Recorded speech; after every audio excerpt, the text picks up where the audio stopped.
বাংলাদেশের নাম টেনে হঠাৎ বিস্ফোরক দাবি করলেন পশ্চিমবঙ্গের সাবেক মুখ্যমন্ত্রী মমতা বন্দ্যোপাধ্যায়। তার দাবি এমন একটি তথ্য তার কাছে আছে যা প্রকাশ করলে বাংলাদেশ উত্তাল হয়ে যাবে। কিন্তু কি সেই তথ্য? কাকে ইঙ্গিত করলেন মমতা? আর কেন নির্বাচনে পরাজয়ের 1 মাস পর হঠাৎ এই বিস্ফোরক মন্তব্য? আমি এখনো নামটা বলছি না ভদ্রতা করে।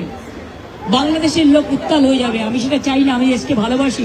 পশ্চিমবঙ্গ বিধানসভা নির্বাচনে পরাজয়ের পর প্রথম বড় রাজনৈতিক কর্মসূচিতে অংশ নিয়ে বিজেপি ও ভারতের কেন্দ্রীয় সরকারকে নিশানা করেন তৃণমূল নেত্রী মমতা বন্দ্যোপাধ্যায়। কলকাতার ধর্মতলায় আয়োজিত এক প্রতিবাদ কর্মসূচিতে বক্তব্য দিতে গিয়ে তিনি বাংলাদেশের আলোচিত কর্মী ওসমান হাদি হত্যাকাণ্ডের প্রসঙ্গ টেনে আনেন। মমতার দাবি, এই হত্যাকাণ্ডে জড়িত কয়েকজনকে পশ্চিমবঙ্গ পুলিশের স্পেশাল টাস্ক ফোর্স গ্রেপ্তার করেছিল।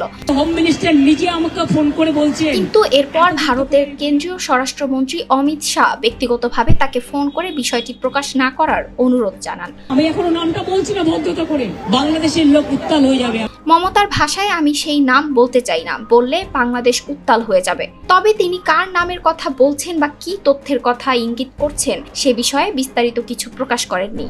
একই সঙ্গে তিনি অভিযোগ করেন, দিল্লি থেকে তৃণমূল কংগ্রেসকে ভেঙে দেওয়ার চেষ্টা চলছে এবং তার দলের জনপ্রতিনিধিদের উপর চাপ সৃষ্টি করা হচ্ছে। এদিকে রাজনৈতিক বিশ্লেষকদের নজর কেড়েছে আরেকটি বিষয়। মমতার এই মন্তব্য এসেছে এমন এক সময়ে যখন নির্বাচনে পরাজয়ের পর তার দল ভাঙনের মুখে রয়েছে বলে দাবি করছে বিরোধীরা।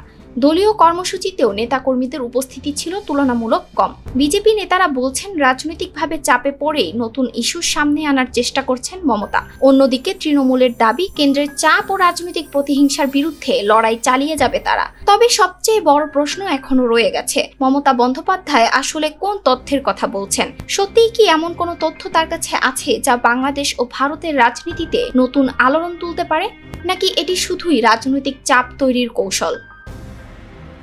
ETS Bangla desk report.